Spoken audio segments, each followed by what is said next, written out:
గుడికి వెళ్లి కొబ్బరికాయ కొట్టకుండా వస్తే ఏం జరుగుతుంది తెలుసుకుందాం. హిందూ మతంలో దేవుడిని, ముఖ్యంగా బ్రహ్మ, విష్ణు, మహేశ్వర అనే హిందూ త్రిమూర్తులను సూచించడానికి ఉపయోగించే ఏకైక పండు ఇది. పురాణాల ప్రకారం విష్ణువు భూమిపైకి దిగివచ్చినప్పుడు మానవాళి సంక్షేమం కోసం లక్ష్మీదేవిని, కొబ్బరి చెట్టును, కామధేను ఆవును తీసుకువచ్చాడు. ఇంకా కొబ్బరికాయలోని భాగాలకు సంకేత అర్థాలు ఉన్నాయి. తెల్లటి ధాన్యం పార్వతీ దేవిని సూచిస్తుంది. కొబ్బరి నీరు పవిత్ర గంగా నదితో ముడిపడి ఉంటుంది. గోధుమ రంగు చుప్ప కార్తికేయుడిని సూచిస్తుంది. కొబ్బరికాయ కొట్టే ఆచారం హిందూ సంస్కృతి ఆచారాలలో కొబ్బరికాయ కొట్టే ఆచారం చాలా ముఖ్యమైనది. ఇది విశ్వాసం, జ్యోతిష శాస్త్రం, మతానికి సంబంధించినది.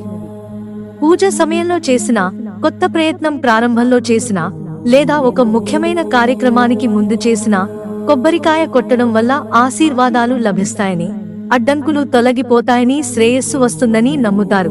గుడిలో కొబ్బరికాయ కొట్టకపోతే ఏమవుతుంది?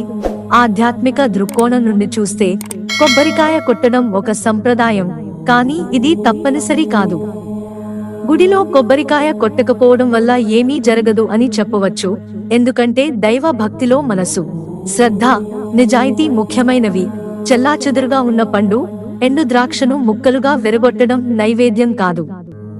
అంటే మీ సమక్షంలో చాలా మందికి నేను ఈ వస్తువును అందిస్తున్నాను అని అర్థం. దేవుడు చూసిన దానిని అనేకులకు ఇవ్వడమే దీని సారాంశం. హిందూ మత తత్వాల ఆధారంగా మన అహంకారాలన్నీ కొబ్బరికాయ పగిలిపోయినట్లు పగిలిపోతాయి అని నమ్ముతారు. అంతేకాదు, కొబ్బరికాయను చల్లినట్లుగా మన దుఃఖాలు, అడ్డంకులు మరియు పాపాలు గణేశుడి దయతో తొలగిపోతాయని కూడా నమ్ముతారు. కొబ్బరికాయ పగలగొట్టినప్పుడు దాని తెల్లటి భాగం బయటకు వచ్చినట్లే, భగవంతుని మందిరంలో మనకున్న అహంకారం నశించినప్పుడు మన ఆత్మ స్వచ్ఛమవుతుంది. కొబ్బరి తురుము జోడించడం వెనుక ఉన్న తత్వశాస్త్రం దీనిని తెలియజేయడమే. సంఖ్యలు, ప్రయోజనాలు మీరు అనుకున్న లేదా కొనసాగుతున్న ప్రయత్నంలో ఎటువంటి అడ్డంకులు లేకుండా విజయం సాధించాలనుకుంటే, అడ్డంకులను ఛేదించే మార్గంలో ఉన్న పిల్లలకు ఒక కొబ్బరికాయ ముక్కను పగలగొట్టడం వల్ల మంచి ఫలితాలు వస్తాయి. కెరీర్లో ముందుకు సాగాలనుకునేవారు, అనారోగ్యంతో బాధపడుతున్నవారు తమ పిల్లల కోసం 3 కొబ్బరికాయలు ముక్కలుగా కొట్టడం మంచిది. మీరు చదువులో ముందుకు సాగాలనుకుంటే మీ బిడ్డ జ్ఞానం పొందడానికి 5 కొబ్బరికాయలు కొట్టడం వల్ల గొప్ప ఫలితాలు లభిస్తాయి. చాలా కాలంగా ఉన్న రుణ సమస్యలు తొలగిపోయి మనశ్శాంతి పొందడానికి 7 కొబ్బరికాయలు పగలగొట్టి పిల్లయార్ను పూజించడం మంచిది. పిల్లలు లేని వారు పిల్లలు పుట్టి సంతోషంగా ఉండాలి.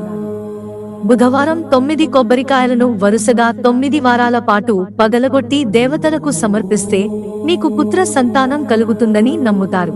ఒక పిల్లవాడు 11 కొబ్బరికాయలు పగలగొడితే వారు తమ అప్పులను సకాలంలో తీర్చుకోగలరని, అడ్డంకులు తొలగిపోతాయని హిందువులు నమ్ముతారు. మిత్రులారా, ఛానల్ సబ్స్క్రైబ్ చేసుకోవడం మర్చిపోకండి. ధన్యవాదాలు.